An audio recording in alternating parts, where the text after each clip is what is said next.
It all begins on a cold night in the house. Yelling echoes through the trees as a small dark blue-colored child lays motionless, breathing calmly. A whip cracks and the child jolts awake, bursting into tears as he doesn't know where he is. His screams are distorted, almost like a loud gurgle. He gets up and tries to walk, but his legs aren't strong enough to hold his weight. Suddenly he goes silent with the animals of the forest. Suddenly something is coming. A woman of the demon origin runs through the forest as a man screams behind her, "Get back here, I own you, I own you." She stops, falling to her knees, panting, her face bruised. The small child crawls toward her, eyes all black with blue sparks in them. His whispering whimpers almost too soft to hear. The woman looks up, tears covering her face. At the sight of the small boy, she jumps back, trying to move away. "Rift," she mumbles, putting her hands up to her face to protect herself. Shoo, I'm not food," she managed to say with the least amount of fear in her voice. Food? The boy stopped, sitting at her feet, touching her skin softly. The woman didn't move in fear she'd trigger it to attack. Small boy crawls around her, curious, stopping and staring at her eyes. They were black with sun-like orange irises and pupils. What? The woman shuddered, some realizing the boy was just a child. The boy didn't reply, putting his hands together, making a glowing orb of the same color of her eyes, for the first time smiling. The woman softened and reached out, patting the small boy. "You aren't so dangerous as we were told, huh? You're actually kind of cute," she says, picking up the small child, holding him close. "You are so light, you need food. You know what? I'll feed you and then let you go again." She continues, standing, holding the small boy as she cautiously walks back. The sight of the large city covered in red fog can be seen as they walk back slowly. The great black palace-like building overshadows the whole thing. Altair, a man, walked up to her, slapping her across the face. The small child instantly lurched forward, trying to attack the man. Hey, calm down, it's okay," the woman, Altair says, hugging the boy. "Who the fuck is this shit?" The man yells, using one claw to softly cut into the boy's jaw. The boy didn't flinch to the man's unknown delight. "This is..." Altair hesitates. The man glares at her. "This is Chiron. He's our new son," Altair comes up with the answer quickly. "I just named him off the name of the first demon," she continues. The man's sighs and turns away. "Fine, but he's yours, not mine, got it? One bitch child is enough for me," the man storms off, relaxes, and hugs the little boy, now named Chiron. "Well, I guess you're staying with us. I'm so happy. And do you like your new name, Chiron?" She smiles, kissing his head. Small Chiron giggles and laughs, hugging his new mama. Passed without incident, although Altair clearly showing exhaustion, not from her children, but for some other reason. "Kij, can we talk?" asks her husband. "If it's about treating our sons equal, know that Riff shit is going to leave soon." Kij sneers, throwing a knife at the wall. "What? No, you said it was fine," Altair cried, raising her voice at her dinner. Kij glared, staring through her. The past few weeks, Chiron and Altair stayed with one another, helping each other through hardships. Little Chiron slowly learning how to speak. With that, he was forced into many torturous challenges, but his mom would always be there to stop it before he'd get hurt, often leading to a yelling between Altair and Kij, at times leading to physical fighting. "I told you, Altair, he is not my son, and I do not want to support a child that is, for one, adopted freak, and two, a rift. He's nothing but a mistake," Kij says sternly, glaring at the small rift playing on the floor below Altair. "Kill it, or I will," he continued, his eyes narrowing, filled with true intention. Altair sat there silently, looking at Chiron, smiling, then back at Kij. "For the first time, not afraid. Over my dead body," she says with confidence, standing up after and picking up Chiron. "I'm going to bed. We'll talk tomorrow," she says, closing the door to the deck behind her. Nightfall puts the house to sleep, with the light of the blood moon being the only light left. Little Chiron was awake, playing with his toy in his bed, his happiness almost leaking through his small body. The door creaked open, catching his attention. "Mama," Chiron says, stopping, leaning over to see who's at the door. He couldn't see anyone or anything. He gets out of bed, walking to the door, opening it. blood covers the walls. Altair laying face down, hand on the doorknob. Kyron stands staring at her. "Mom?" he asks, shaking her. "Mom, what's wrong?" He tried again. "Run," she pushed out as her eyes rolled back as a butcher knife goes through her skull. It turns and her skull opens like a cake when sliced. Such a sweet thing to be compared to when her blood soaks into Kyron's skin and clothes. He stands silent, unable to move. "Go back to bed, you little shit." He spit, kicking Kyron in the stomach, sending him flying to the base of the bed. Kyron didn't even react, staring at his now dead mother. "Mom," he mumbled, chuckling, looking up at his father. "Don't look at me like that, bitch," Kij yelled, slamming a metal mace down on the right side of the boy's skull, breaking it instantly. "She died because of you. It's all your fault, demon," Kij laughed, hitting him over and over until the sun rose, fully intending to kill the small boy. Next day came and left, so did the next week. Kyron laid there motionless, only getting up to shake his mom, checking if she'd wake up too. But she never did. That was something the small boy couldn't understand. Why he lived and she didn't. "Wake up, little shit," Keith yelled, kicking Kyron in the back, making sure that it caused a crack. "Go to my room. It's time for a lesson in how to be a good child," he says, walking out of the room that used to be Kyron's haven, that now served as his dungeon. His mother's body now propped up, having her dead eyes staring into his room at all times. Kyron, with a little strength, stood up, stumbling a bit, falling against the wall, hitting his broken skull. He screamed in pain for the first time after it happened. He stormed into his room, grabbing him by the hair. "Shut up, do you want the other demons to beat you?" he yelled, pulling Kyron's hair, reopening the wound on his skull. Kyron went silent and just cried. He scoffed and dragged Kyron by his hair to his room, then throwing him into the far wall. Did nothing but whimper, softly, unable to move or fight back. "Kneel, hands on the wall," Kij ordered, crossing his arms in disappointment. Kyron weakly got up, doing as ordered, having his hands on the wall and on his knees. Kij then chaining his wrists in place. "Now we don't want you moving," Kij chuckled, quickly stabbing 2 huge meat hooks into both of his legs. Kyron screamed, struggling, trying to get free. Now, Kij laughed, grabbing a gag, putting it into Kyron's mouth. "Don't make any noise, little demon," he chuckled, leaving the room, locking the door behind him. Kyron waited in fear. Minutes turned into hours, then turned into days, then turned into weeks, then turned into months. That room chained in place, his legs healing around the hooks, his teeth growing oddly around the gag, his arms exhausted from being held up. He dare not sleep in fear of waking up to his mom dying again and again.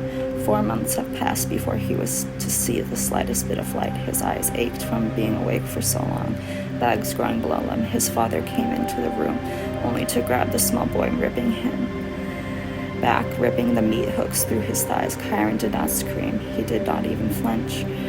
Kij found that perfect, going it again and again until one day the hooks had gone through his entire leg. "Darn, guess we'll have to wait until you heal," Kij laughed, having this be his favorite pastime for the last year. Ripping through Kyron's skin, then healing it, then ripping it again, week after week. The door once again locked, leaving him alone with his thoughts, his wounds. He could only listen to the people pass by the door. Some would knock, some would ask if anyone was inside, but then realize it was locked. Kyron could hear people praise his father, praise this name called Kij on his ability to rule. Some even apologize for the loss of his wife. Kyron could only feel hate and resentment for this man. Kyron grew rapidly after the age of 10, yet he was never strong enough to free himself. A part of himself believed he deserved it, so he stayed. To wake up, Kij chimed, sitting on the edge of the bed, tools out of Kyron's view. Kyron got up and kneeled, no longer needing to be ordered. He closed his eyes, preparing for his legs once again to be punctured like a pincushion, but no pain. "Kyron, I've noticed you've been slouching lately," Kij teased, holding the scalpel to Kyron's cheek. Kyron stared at the blade with confusion, then looked at Kij. "Oh, you don't get it, do you, idiot? I'm going to correct that for you," Kij yelled, laughing hysterically. For the first time in 8 years of torture and solitude, Kyron felt scared. He struggled to get free, biting down on his gag, trying to scream for help. Stupid demon," laughed. In one quick movement stabbed Chiron in the eye with the scalpel. He laughed again as the blood pooled below Chiron's knees. Then he would go behind the boy, slowly cutting open his back to expose his spine. Such a disappointment. There's a curve. Guess I have to correct you again, he laughed, grabbing the spine, moving it, severing multiple nerves in the process. Chiron just cried silently, knowing now he couldn't do a thing but wait. The waiting began. Hours, to days, to weeks, to months, to years. Chiron lost most of his blood. His skin lost its black pigment, being replaced with white flesh. Happy birthday, Chiron, Kij laughed, picking the now teenager up by his neck. Oh, what's this, a rope? Did you attempt to fail again? Can't you even do that right? Kij teased, but his disappointment, Chiron no longer reacted, only staring straight forward. Shit, react! Kij yells, throwing Chiron down, kicking him in the skull and chest and stomach, sending him into a wall. Once bedroom, now a concrete dungeon. Fuck, this is getting boring, Chiron. You're lucky, Kij says, storming out of the room, locking it, having a fan turn on, releasing poisonous gas. Chiron didn't move from his position on the floor. He lay silent, having lived through the gas every night for the last month. That man is trying so hard to kill me, he thought to himself. I wish it would work, or at least make me feel pain again, he mumbled, closing his eyes, accidentally falling asleep. As Chiron slept, Kij was out talking to another ruler. So your son will be betrothed to my daughter, correct? An older angelic man asked Kij kindly. Yes, your majesty, my son Chiron will be perfect for your daughter. He's quiet, obedient, and best of all, completely healthy, Kij lied, shaking the man's hand. He'll be perfect for your daughter, Kij boasted. A week passes, and for the first time, Chiron is unlocked from his restraints. You'll be married to the Angel Queen. You'll be cleaned for her arrival, Kij said calmly, picking Chiron up to his feet. Chiron stumbled, but for this time catching himself. His horns are gone, same with his wings. One of his eyes are blind. Her body is scarred to the core. Don't look at me like that. Be grateful I'm not your enemy anymore. You'll be free, Kij lied again. But this time Chiron would see right through it. Follow, demon, Kij ordered, walking out of the room. Chiron followed, ignoring any pain he had from walking. Demon stared at him, stunned at how he looked. Despite never leaving the room, he looked strong, yet clearly malnourished. The people whispered. Chiron listened, every word they said. He's our new king, one whispered. He's terrifying, another said. Can he even do anything? The third whispered. The noise stopped. Shut up, I can hear everything you say. Stay quiet or I'll decapitate you in front of each other and starve the last one of you, Chiron yelled, slamming his hand on the wall, cracking it instantly, black ooze dripping from it. Bad, Kij says, slapping Chiron, making his eye bleed. Chiron nodded once again, went silent. People no longer spoke, only stared terrified for their future. Chiron, after being washed, looked decent. He stared at himself in the mirror. Eyes dead, he never saw himself till now. Sir, are you okay? A younger man's voice squeaks from the doorway of the bedroom Chiron was in. The man was thin, his hair white, his eyes covered in a visor.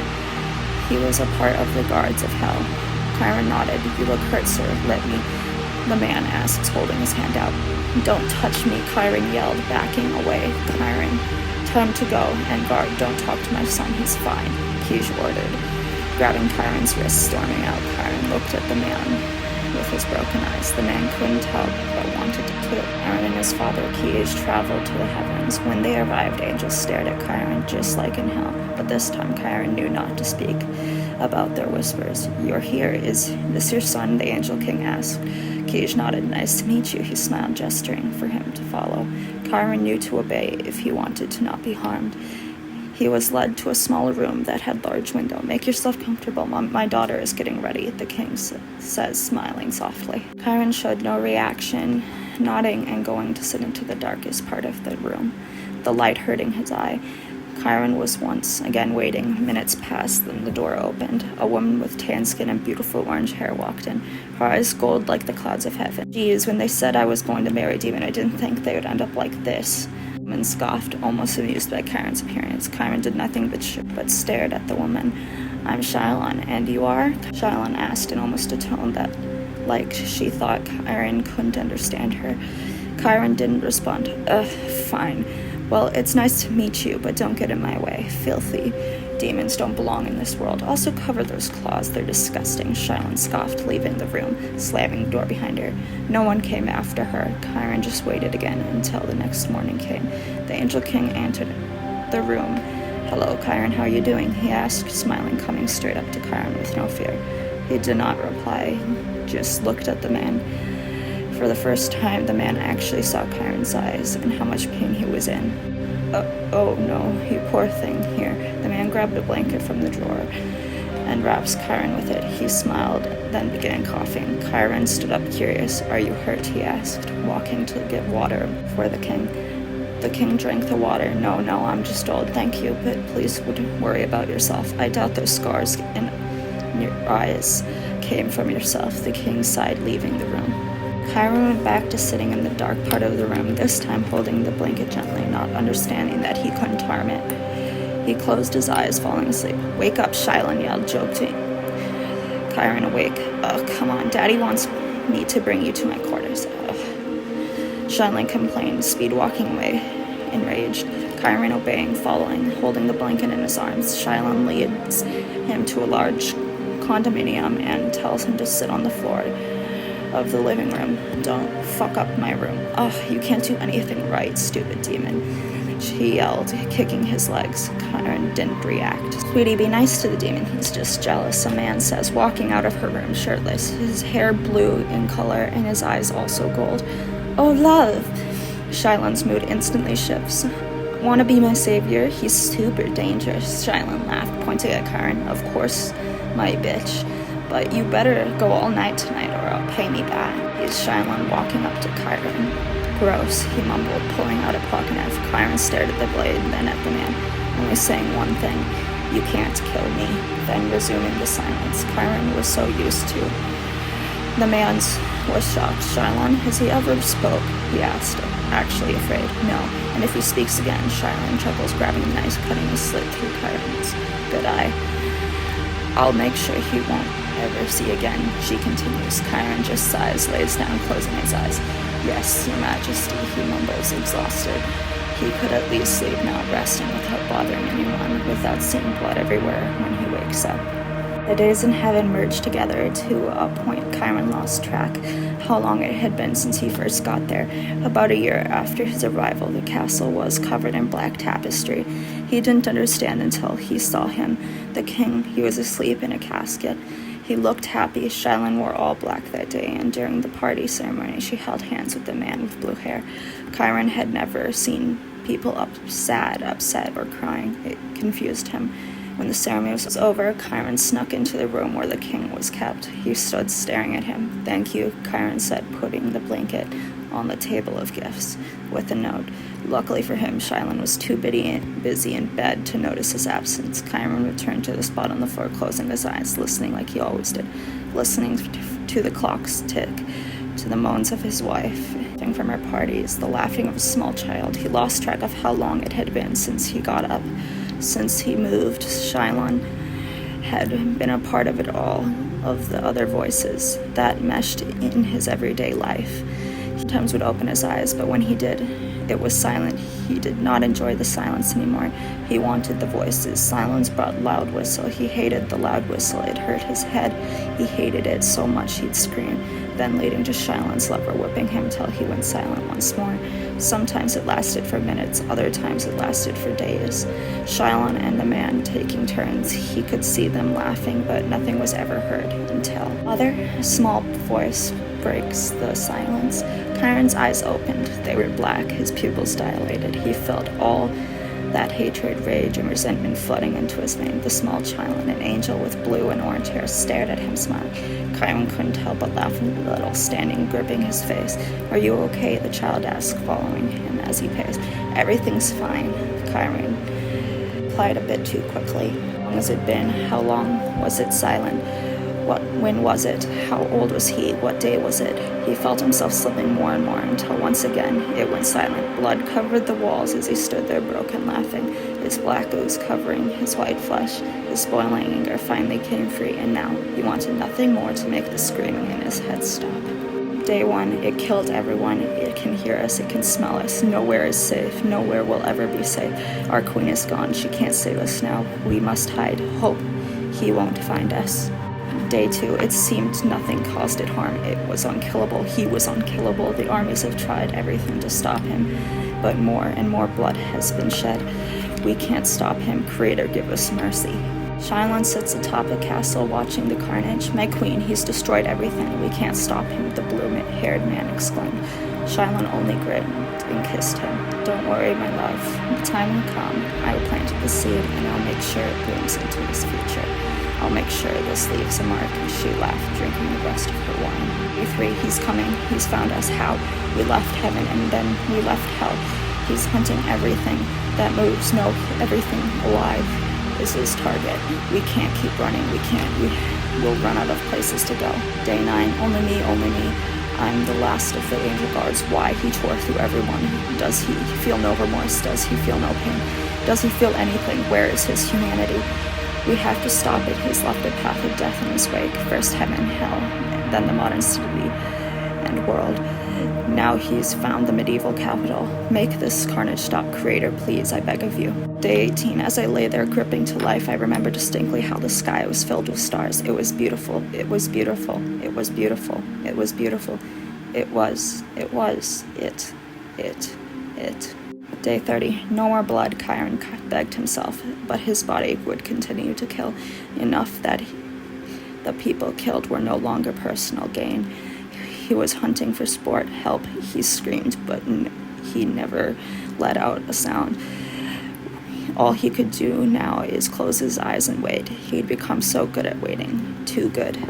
His skin burned, he felt it, his eyes opened, people surrounded him, so many people, the world was spinning for him. Kill him, kill it, cage him, murder it, capture it, grab it, was screamed over and over as he felt blades pierce his skin, as flame charred away at his hope. Then it all went dark. He only heard people talk and himself restrained as once was. A part of him hoped it was a dream. You are exiled, was the last words he heard before the darkness and exhaustion consumed him. Day 31. The soft sound of rain was all he could hear. It was cold. He couldn't move anymore. He couldn't see anymore. But the scream had finally stopped. It relieves him and allows him to accept this as his resting place. He closes his eyes and falls asleep, waiting. Once again, he knows time passes. He could feel the rain stop. Mister? A voice says.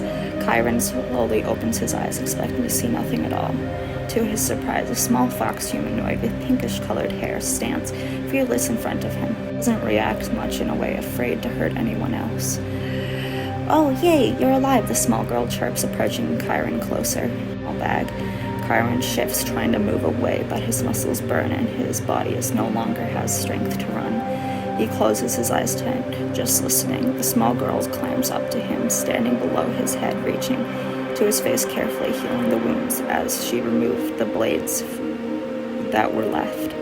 I saw them drop you here, she whimpers, touching his face, running her little hands on Chiron's scars. Chiron carefully opens his eyes to look at the small girl, his eyes filled with sorrow and pain. What's your name? She squeaks, pulling out bandages and softly cleaning up the blood on his face. Chiron remains silent, diverting his gaze. Oh, it's okay. I bet you're just shy. I'm Capel. I live over there, Capel happily says, pointing at a wooden arch across the small river they were beside. Still, Chiron said nothing, just softly raising his hand to pet the small girl. Capel giggled, smiling kindly.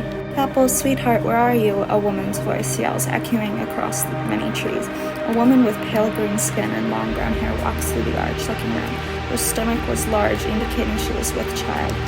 She stops when she spots Chiron and Capel. Capel, hon, please, slowly come here, she fearfully exclaimed, kneeling and opening her arms for the small girl. Mama, he's hurt. Please help him, Mama. Capel cried, hugging Chiron softly but protectively. Capel, please come here. Don't touch that man. I can't lose you, the woman cried, shaking other hand over a knife in her belt. Mama, stop, he's not dangerous, Capel persisted, running in front of Chiron's, hands out to protect him. It was a mistake, Mom, it's not his fault. The small child screamed, tears falling down her face. For the first time in his entire life, Chiron was stunned. He has never been cared for, let alone protected. With all his strength, he stood up and nudged Capel toward her mother. Softly, go, he forced out, taking 2 steps away, collapsing. Capel screamed and sobbed instantly, turning around, trying to help her newfound friend. The woman Capel's mother sighed, waved over some guards, who then helped move Chiron into Capel's home. Days passed without anything new on Chiron's condition. The residents of the village didn't seem to fear him in the slightest, sending food and medicine to the house he was inside. Hello? Hello? Capel squeaked, poking Chiron's sleeping face. I have food for you, she continued, sitting on the floor beside him. The small house she lived in had 3 rooms with beds. All of them were taken, so Chiron rested on a couch in the darker part of the living room. Slowly he woke up. His body aches. It surprises him to see the inside of a beautiful home. Morning, Chiron, that's your name, right? Capel giggled, offering Chiron food. Hesitantly, he took the food, smelling it, then taking a small bite. It was warm, full of flavor. Once again, he returning his gaze to Capel, reaching a hand out. It shook in fear, yet Capel took it gently. Thank you, Capel, he muttered with a broken smile. In the other room, the woman was speaking to her husband. Mazara, he's dangerous. Why in the world would you bring him here? A man with blue-tinted hair exclaims, clearly uneasy with the presence of Chiron. I'm sorry, dear, but Kakbi likes him and saved him. She knows better than anyone who is good or not. Mazara explained sternly. Tabara, listen. You're a god. If it goes to crap, you can handle it. I know you can, she continues softly. Fine, I'll give him a chance, but one wrong move and I'm adding another scar to his collection. The man to their size, walking to the door while watching little Capel play with Chiron's hand like a small cat. Capel and Chiron continued to play. Capel grew rapidly as they did so. Days merged together and the entire year passed. Yes? Capel said you wanted to talk to me about something. Mazara questioned, walking into the room. Now Capel and Chiron shared. The family raising Capel had taken Chiron in and trusted him fully. He cared for Capel and his brother as herself and Tabara were busy. Nodded, standing. Most of his wounds have healed over, leaving scars. What is it? Mazara asked again. I'm sorry about your children, Chiron hesitantly said, his eyes softening a little. Mazara froze, not expecting him to feel sympathy for her loss. It had been 3 months since she had 2 stillbirths, but even so, it burned. She teared up and began to cry. You don't have to apologize. You really didn't have to. She stopped, covering her face. Chiron walked up to her and handed her 2 tear-shot gems. I found these and thought you'd like to have them, he softly said, wiping the tears in Mazara. I never thanked you for what you've done for me, he continued, hugging her. Mazara hugging back happily. Thank you, Chiron. I'm happy you're here. Capel loves you. This village views you as one of your own. She was smiling more. Yes, I lost my babies, but I gained you, a close family member. Chiron smiled, turning to sit back down. Hey, Chiron, recently I got some new dyes, and I know you've been wanting to look different, to let go of your past, so if you'd like, I'd pair for you, Mazara asked, smiling even more. Chiron looked up at her, then nodded, walking back up to her. Mazara led him to the bathroom, sitting him down on a chair. I'll be gentle on your head, don't worry, she said, as she began cleaning his hair, then softly putting in red dye. As she worked with the red, it became brighter and brighter, and she hummed happily, her tail wagging. Chiron sitting there perfectly still, waiting patiently. Your hair is almost done. I like it. New start, she giggled, smiling. Some of it will come out, but it will still be red. Mazara continued, wrapping Chiron in the blanket Capel had made for him. As he looked at himself in the mirror for the second time in his life, his hair still black but with red tips, his skin scarred but healed. He was safe. He had a family. He was healing finally. That night, after tucking Capel into bed, he laid down on his bed, staring at the ceiling, just thinking, do I really deserve all this? He thought to himself, drifting off. He reopened his eyes, seemingly seconds after. He stood on a ruined building, looking out across the clouds. It's covered the streets, the sun shimmering through the broken world. It was beautiful. He thought, just watching the sky move and shift. Nice to see you all. Heels down, a woman's voice said, breaking the silence. He turned, seeing a woman, her body metallic, piercing green eyes glowing through her cyan hair, large white feathered wings at her sides. I'm happy to see you've leveled out, she teased, her demeanor changing quickly. Chiron stood taller than her, yet he felt so small in her presence. I've come to make a deal with you. I'll allow you to rule the hells again, she said, getting right up to the point. Chiron didn't buy it. What's the catch? That's too merciful, Chiron replied, trying not to sound harsh. The woman laughs. You're smart. The catch is you have to regain all their trust back, as well as... I won't grudge you death until you live through all the time you've taken away from those people. She calmly sung, circling around Chiron, not flying, but levitating. I was told people I killed were reborn as if nothing happened. Why must I live the lives that are still living? Chiron spit, now agitated at the joke for a deal. As punishment for your actions, Aaron, you broke laws that broke binds holding you to me, death, she said in monotone and anger. Chiron fell silent, looked at the world he stood in. I don't have all day. You definitely don't have much time. Morning is coming, she continued after a few minutes. Deal, Chiron mumbled, shaking. The woman questioned. I said deal, he repeated slightly louder. The woman smiled. Good. Your guards will arrive shortly to bring you home. Stay strong, my friend. Don't let this happen again. I can't save you next time. This is the chance to try again, she said as the world faded back into dark. Chiron, Capel yipped, happily shaking him. Chiron woke up, his eyes looked at Capel. Eyes extra sparkly today. He looked around the house that held him for the last year. Come on, I have a gift for you, Capel squeaked, grabbing Chiron's hand, yanking him with her. Chiron only smiled and followed Capel. Mizara watched him leave with a smile inside. Chiron could tell she knew he was going to leave soon, but even so, she remained happy for him. He loved his family, even though he never knew how love worked. Close your eyes, Cappy squealed, stopping by the river where they met. Why? He asked in confusion. Just do it, the small fox squealed. He listened, sighing, closing his eyes. He listened, closing his eyes, hearing Capel open a small basket. Okay, open, she finally said. Chiron opened his eyes, seeing a small purple creature. It's for you. It's a baby inferno dragon, Capel laughed, holding the small dragon up to Chiron. Chiron could only smile, stroking the small purple body. I love it, he said, smiling, petting it. Then Capel's head, taking the small dragon, holding it softly. Commotion broke out near the back of the gate of the village, catching the attention of Capel. What's going on? She questioned, grabbing Chiron's hand and walking toward the sounds of many voices talking. They made their way through the crowd of people to see what was going on. Men in black steel armor stand at the gate. We are here for our king, they all said in unison, panning the crowd. At that moment, everyone looked at Chiron. Chiron stood there uneasy, backing away. The people have spoken up about allowing you to return to hell, they all continued. Capel squeezed Chiron's hand. Are you really leaving us? She whimpered, hugging Chiron. It hurt him to nod, but he knew he couldn't deny. Okay, but please visit me. I want to show you all my magic one day, and All Might, Capel rambled tearfully before getting cut off by Chiron, kneeling down and hugging her. I will always visit you. You are my best friend. Thank you for all what you've done for me. Thank you for saving me. I have this for you, Chiron spoke, in his voice shaky, handing Capel a small necklace with a green gem on it. I made it for your birthday, but it seems I won't be able to give it then. Chiron nervously chuckled, smiling down at the small girl. My king, we must go. It's getting late, and travel at night will be dangerous. The guards say, turning to leave. I will see you soon, Capel, Chiron said, hugging Capel one last time, then turning to leave with the guards.